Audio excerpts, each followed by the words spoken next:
Every ocean channel, every documentary, every popular science article about the deep sea eventually arrives at the same sentence.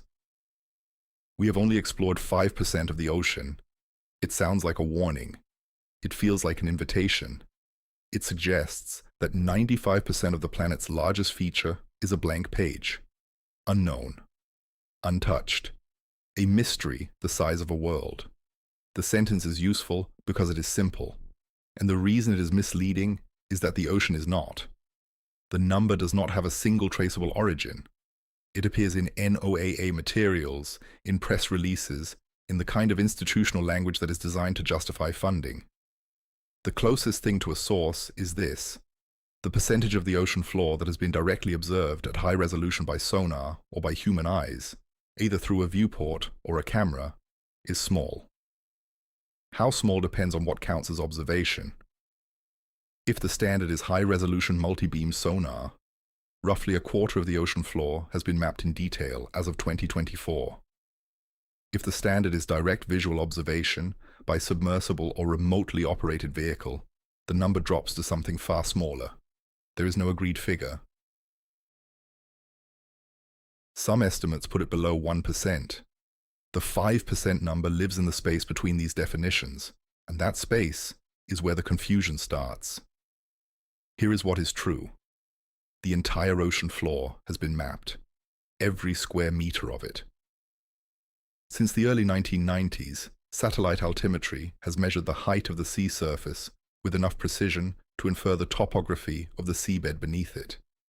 The logic is gravitational. A seamount on the ocean floor has mass. That mass pulls water toward it, creating a slight bulge on the surface directly above. The bulge is small, a matter of centimeters, but satellites can detect it.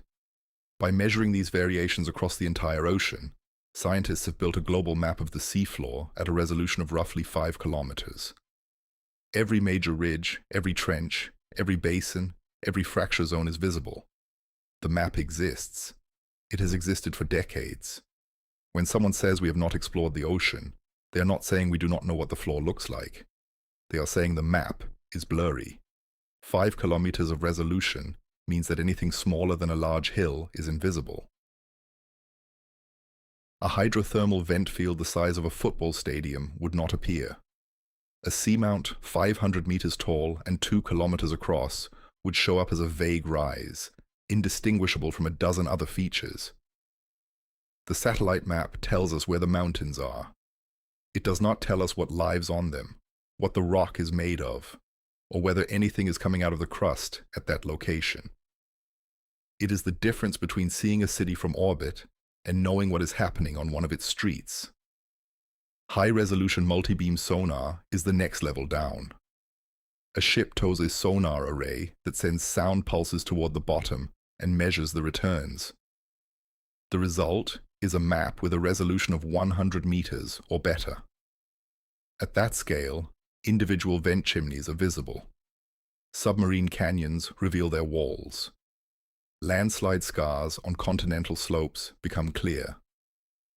The problem is that multi-beam sonar requires a ship to physically sail over the area being mapped. The ocean covers roughly 361 million square kilometers. That is more than the entire land surface of the Earth. A survey vessel, mapping at cruising speed, covers a strip roughly 10 to 30 kilometers wide, depending on depth. To map the entire ocean floor at high resolution would require hundreds of ship years of continuous operation. The Seabed 2030 project, a global effort coordinated through the General Bathymetric Chart of the Oceans, set the goal of mapping the entire ocean floor at high resolution by 2030. As of 2024, roughly 26% was complete. The effort is significant. It is also, by any honest assessment, behind schedule. But mapping the floor is not understanding the ocean. The floor is geology. The ocean is water, and water moves. Above the seabed, the ocean is a three-dimensional fluid system with currents, temperature gradients, salinity layers, chemical concentrations, and biological communities that change by depth, season, latitude, and decade. Mapping the floor tells nothing about what is happening in the water column above it. For that, direct measurement is needed. Temperature, salinity, dissolved oxygen, pH, chlorophyll, nutrient concentrations, current speed and direction. All of these vary continuously in 3 dimensions and change over time. The ocean is not a fixed landscape. It is a weather system that extends from the surface to the floor and operates on timescales from hours to millennia. The primary tool for measuring the water column at global scale is the Argo network. Roughly 4,000 autonomous floats drift through the world's oceans. Each float sinks to a depth of about 1,000 meters, drifts for 10 days, then descends to 2,000 meters and rises to the surface, measuring temperature and salinity on the way up. At the surface, it transmits its data by satellite, then sinks again. The cycle repeats for roughly 4 to 5 years until the battery dies. The coverage is remarkable for what it is. It provides the densest long-term data set of ocean temperature and salinity in existence. But the floats only reach 2,000 meters. The average depth of the ocean is roughly 3,700 meters. More than half the ocean's volume sits below the reach of the Argo network. The deep ocean, the part where hydrothermal vents rewrite the rules of biology and pressure reshapes the structure of proteins, is measured intermittently by ship-based instruments lowered on cables during expeditions that happen when funding allows. There is a newer generation of floats, called Deep Argo, that reach 6,000 meters. Roughly 200 are in operation. They are beginning to fill in the deep layer, but 200 floats spread across an ocean that could swallow every continent simultaneously is not coverage. It is sampling. The difference matters. Coverage means continuous measurement. Sampling means snapshots, separated by thousands of kilometers and months of time.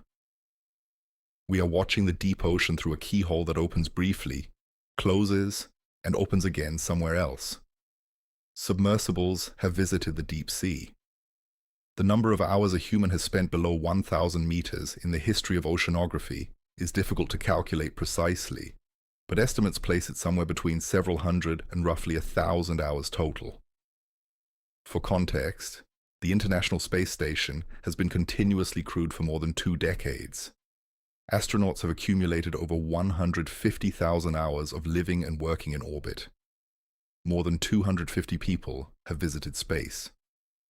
The number of people who have been below 6,000 meters in the ocean is fewer than 20. More people have stood on the surface of the moon than have visited the HADAL zone. The disparity is not about capability. It is about priority. A manned mission to the deep ocean costs a fraction of a satellite launch. The submersibles exist. The ocean is closer than orbit. But the funding structure that supports exploration was built during the space race, and the inertia has not shifted in 60 years. Fewer than a dozen manned submersibles in the world are rated to go below 4,000 meters. On any given day, the number actively diving in the deep ocean is 0 or 1. Remotely operated vehicles add more hours, but their coverage is limited to the length of a tether and the operating radius of a single ship. A deep-sea ROV dive typically covers an area smaller than a city block. The footage is valuable. It is also a pinhole view of a system that spans millions of square kilometers. There is one place in the deep ocean that is monitored continuously. Axial Seamount, an active underwater volcano on the Juan de Fuca Ridge, roughly 480 kilometers off the coast of Oregon. In 2014, the Ocean Observatories Initiative installed a cabled network of instruments on and around the seamount. Seismometers, pressure sensors, temperature probes, cameras, chemical analyzers. The instruments run on power delivered through a cable from shore. They transmit data in real time. When the seamount erupted in April 2015, the instruments caught it. The eruption was predicted based on seafloor inflation data collected over the preceding months. It was the first time a deep-sea eruption had been forecast. The event lasted weeks.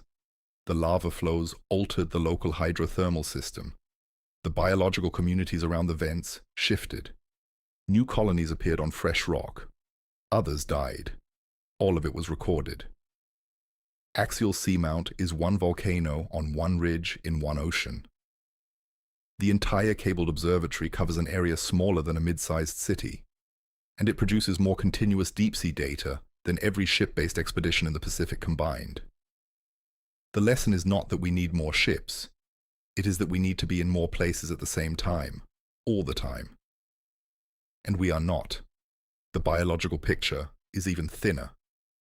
A species count requires physical collection, a net, a trap, a grab sample. The total number of biological sampling stations in the deep ocean, meaning points where organisms were physically collected and identified, is estimated at a few thousand over the entire history of marine science. Spread across 361 million square kilometers, that density is roughly one sample per 100,000 square kilometers. For comparison, the average European country has more weather stations per square kilometer than the deep ocean has biological samples per ocean basin. We know more about the distribution of birds in suburban England than we know about the distribution of life below 3,000 meters. So the 5% number is not wrong because we have explored more. It is wrong because the word explored does not mean one thing. The floor is fully mapped at coarse resolution. About a quarter is mapped in detail. The upper ocean is monitored by a sparse but functional network of floats. The deep ocean is barely sampled. The biology of the seafloor has been observed in a fraction of the total area, and almost none of this has been observed continuously, over time, in a way that would reveal how things change. That is the part the 5% statistic hides. The problem is not that we have not visited enough of the ocean. The problem is time. An expedition visits a site, collects data, and leaves. Months or years later, someone returns. The site may look the same. It may not. Without continuous observation, there is no way to know what happened in between. The climate of the deep ocean operates on cycles of decades to centuries. The biological communities around hydrothermal vents can appear, thrive, and vanish in less time than it takes to organize a second expedition. We are trying to understand a system that changes on every timescale simultaneously, and we visit it the way a tourist visits a foreign country. A few days, a few photographs, a confident summary. The 6 videos before this one have covered a fraction of what sits between the surface and the floor. A layer of water where 10 billion tons of fish migrate nightly and nobody films it. Pressure that turns the body into something it was never built to resist. Sounds that cross oceans through a channel physics designed for acoustics. 2 men in a steel sphere who reached the bottom and were forgotten. An animal that outlasted every extinction by doing nothing. An ecosystem that does not need the star it orbits. Each of those stories exists in the part of the ocean that the 5% statistic claims we do not know. And each one was discovered not by exploring a new place, but by looking more carefully at a place we had already been. The real unknown is not the area we have not mapped. It is the time we have not watched. We know the shape of the ocean floor better than we know the shape of most planetary surfaces in the solar system. What we do not know is what is happening there right now. What changed since the last ship passed? What lives in the water column above a seamount that was sonar mapped in 2003 and never revisited? What the temperature is doing at 3,000 meters in the Indian Ocean this week, because no instrument is there to measure it. The 5% number is comfortable. It implies that the unknown is a matter of geography. Go to more places, and the percentage rises. The reality is that the unknown is a matter of continuity. The ocean is not a map to be filled in. It is a process to be watched, and we are not watching most of it. The number everyone repeats is not the problem. The problem is what it lets us stop thinking about.